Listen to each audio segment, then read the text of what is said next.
Hello, everybody, and welcome to episode 2 of Falcon Sports Network. I'm Logan Reed, joined by my co host MJ Guglietti. Here to talk some ball about the Super Bowl. Just happened. Super Bowl 58, Chiefs 49ers, second ever Super Bowl to end overtime. Final score is 25-22. Thriller. Yeah, like you said, the second Super Bowl to ever end in overtime. The first one being the Patriots versus the Falcons in Super Bowl 51. Of course, the historic 28-3 comeback to win 34-28 in overtime. Yeah. Super Bowl's a big deal. You get a lot of star power there, a lot of celebrities like Kanye West, Jay-Z, LeBron James, stuff like that. Creates a lot of success and brings a lot of money into the game. Honestly, like, the score doesn't really represent how much of a defensive game it really was. I mean, credit to Steve Spagnuolo. Spags is great. He was able to shut down the Patriots offense in 2008, which is historically probably a top 3 offense ever. And he shut them down to only 14 points in 2008 Super Bowl versus the Giants.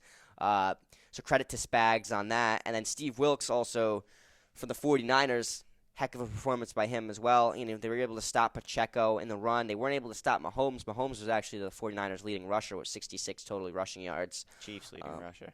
Yeah. Did I say 49ers? Yeah, you said I did 49ers.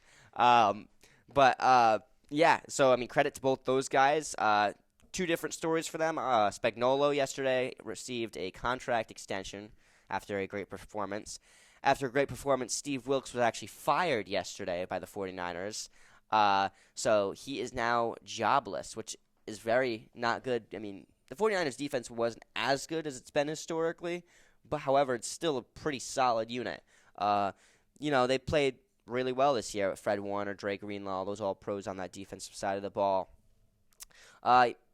Brock Purdy held 23-38, 255 yards, 1 touchdown, but 0 turnovers. Patrick Mahomes, 34 of 46, 333 yards, 2 touchdowns, 1 pick. Trying to fit the ball into Travis Kelce in man coverage, jumped. Speaking of Travis Kelce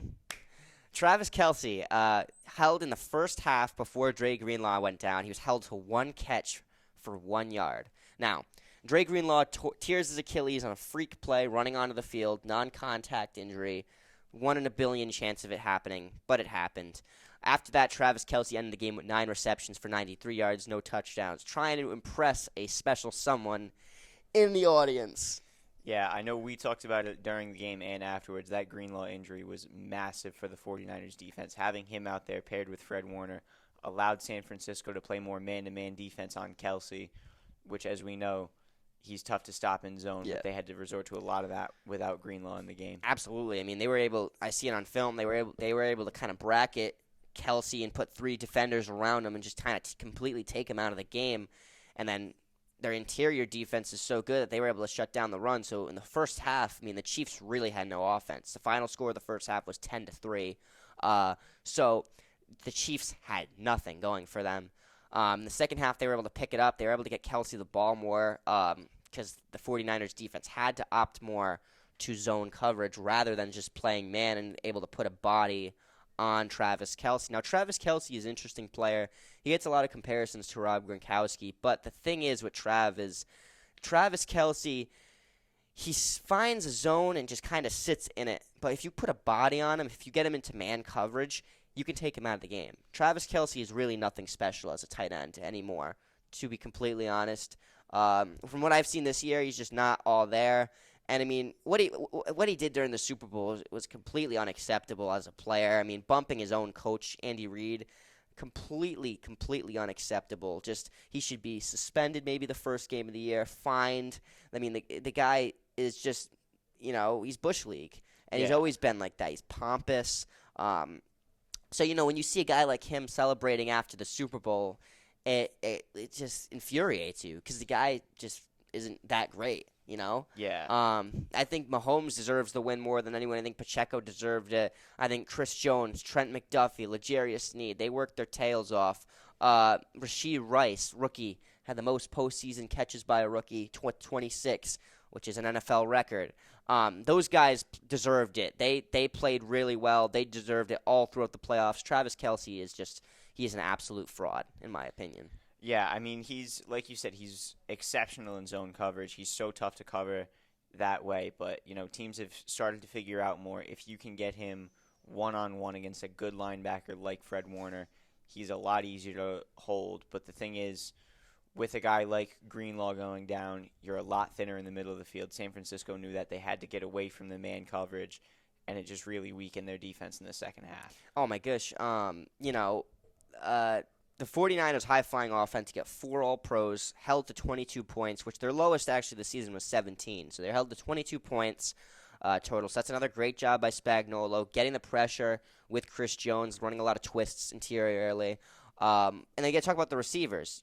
George Kittle, 2 receptions, 4 yards. Deebo Samuel, 3 receptions, 33 yards. Brandon Ayuk, 3 receptions, 49 yards. These 49ers receivers were held to under 50 yards, which is just crazy considering how much they've been doing this season. So credit to absolutely Steve Spagnuolo there, Trent McDuffie, L'Jarius Sneed, Justin Reed, Willie Gay, Chris Jones, and everyone else on that defensive unit for the Chiefs. Now for the offensive side of the football. Now I think one controversial subject that I know you're going to have a lot to say about is the Mahomes and Tom Brady comparisons. Now, early on, I feel like this is kind of turning into a LeBron versus Jordan kind of thing, as Jordan being Tom Brady and LeBron being Mahomes. But, I mean, right now, the numbers are similar. So through age 28, their statistics match up extremely even. You got 74 regular season wins for Mahomes, 58 for Brady. 15 playoff wins for Mahomes, 10 for Brady. 3 Super Bowl wins for Mahomes, 3 for Brady. 3 MVPs for Mahomes, 2 for Brady. 2 NFL MVPs for Mahomes, 0 for Brady. That's through age 28. So those numbers are extremely similar, not to mention their statistical passing stats, which are also extremely similar. So I think it is very fair to say that, hey, if Mahomes keeps this pace up for another 10 to 20 years, he's on track. He can match Tom Brady's success. He's already got 3 Super Bowls, so get 4 more, you get the same amount of Super Bowls as Brady does. So I think that's a fair comparison. Well, here's the thing. We're saying he's on pace, and yes, through those first few seasons he is. But what this conveniently leaves out is that at age 29, Tom Brady threw for 5,000 yards and 50 touchdowns on the way to a 16-0 regular season. That success is impossible to replicate. Well, yes, because the statistics I gave was Right. just careers through 28. Yeah, And so that was the 2008 season, which you'll never see a season like that by an offense ever again. no, Randy absolutely Moss, Tom not. Brady. Brady, Randy Moss, that was unbelievable. Wes Welker Oh yeah. doesn't get as much attention as he deserves for what he did that year. But the thing with the Brady-Mahomes comparisons, yes, Mahomes has done things that we've never seen through the first 7 seasons of a player's career. But outside of just being on pace right now, with that pace, he's got to play until he's 43. Right? He could. That's what we're talking about here. We're talking about a guy like Brady who played until he was 43 years old, was number 1 in the league in passing yards, if I'm not mistaken, that last year he was in the league. There's never going to be another Tom Brady again, right? Mahomes, he absolutely could end his career with 4 or 5 Super Bowl rings and go down as one of the greatest of all time. He's already in that conversation. Well, the thing is, there are also 2 different styles of quarterback, too. You're talking about Brady, he's more of a pure pocket passer, your traditional gunslinger quarterback. Mahomes, on the other hand, he can run around, he can create plays with his legs, throw the ball to all different sorts of arm angles. So I think there are 2 different styles. Mahomes is the newer prototypical quarterback, while as Brady's the older prototypical quarterback. So again, another reason why this reminds you of the Jordan versus LeBron debate. They're 2 very, very similar debates that could go on for a while. And I think a good point could be made for any quarterback like that. Fun fact, Mahomes is one of 3 quarterbacks in the National Football League, active quarterbacks in the National Football League, to throw for over 5,000 yards in a season.